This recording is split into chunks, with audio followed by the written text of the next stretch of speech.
Good day, my name is Bluesuit, and today I'll be going over my review of the indie music-based action-adventure roguelite known as Rhythm Fighter, newly released for the Nintendo Switch. In Rhythm Fighter, you play as one of 6 unlockable fighters in 2D side-scrolling beat-em-up action, as you defend planet Earth against the nefarious vegetable armies of Commander Chaos. At the start of the game, you are resurrected by the mysterious Dr. Disco, who guides you towards your musical destiny. As in most rhythm-based games, there really isn't too much story involved, and it even took me an embarrassing amount of time to realize that all the game's enemies were vegetables. Nonetheless, the story doesn't take itself too seriously.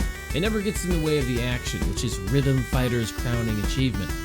It's built like any old-school 2D side-scrolling beat-em-up, except with a beat. And if you time your attacks with that beat, they essentially become critical hits.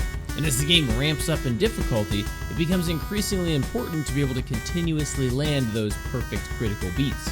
What elevates Rhythm Fighter to a really superb title worth its weight is that you can do so much more than just throw out a few punches and kicks. There are dozens and dozens of basic attack weapons for you to use, ranging from close-range melee weapons to ranged guns and projectiles. And even some in-between weapons like giant swords and spears that can reach more than one space away. Outside of your base weaponry, there are tactical items that really show off the devs' creativity. No two are alike, and I always found myself picking up the next item just out of curiosity. There are gas bombs that do AoE damage, rechargeable orbs that explode when I throw them, fans that debilitate enemies when they come near, and even exploding cupcakes. I found new items on every run, and I still felt like I hadn't scratched the surface of what Rhythm Fighter had to offer in terms of items. Outside of direct combat, there are also hundreds of different beat cards to collect. Each one has its own unique passive, such as increasing your perfect beat timing window or bonus healing, and they can be collected infinitely as long as you keep your run going. Rhythm Fighter is a roguelite after all, and beat cards are one of the things that you'll lose when you fail a run. You'll also lose coins, the game's first currency, upon death. These can be used to purchase healing items and weapons during your run. The other is beat energy, unusable during runs but spent back at your base on several items to help out your fighting capability or on directly upgrading your different fighters. Currently there are 6 Rhythm Fighters available to play as. Each one comes with its own unique stats as well as an active and passive skill.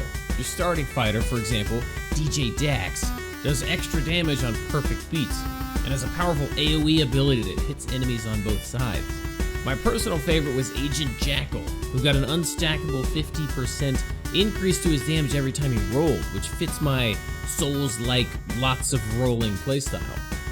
Rhythm Fighter released back in May of 2020, and it's a solid game that is definitely worth the $15 price tag, especially to anyone interested in a rhythm-based roguelite.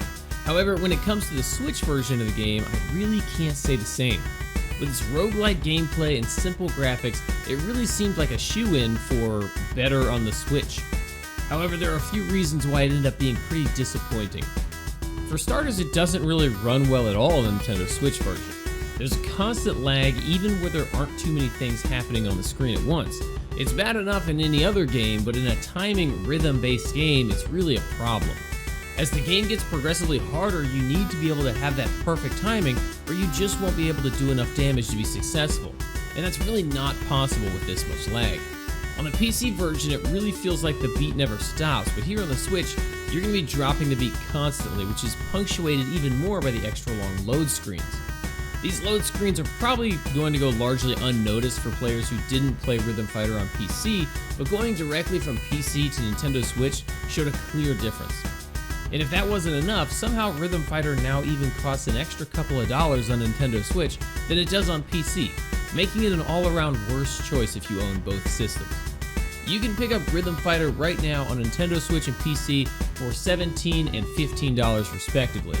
The PC version is going to fit right at home in the library of anyone who's into rhythm-based musical roguelites and is definitely worth $15.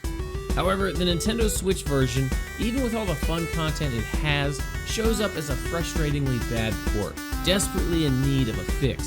So I'm valuing it at an even $10, and I really hope that developer Echo Games is willing to put in a bit more work to make this one as good as it could be. I hope you enjoyed this review of Rhythm Fighter. Come see me on Twitch where you can watch our reviews in progress 5 nights a week. As always, don't forget to like, subscribe, and let me know in the comments what you thought about it. Until next time, peace!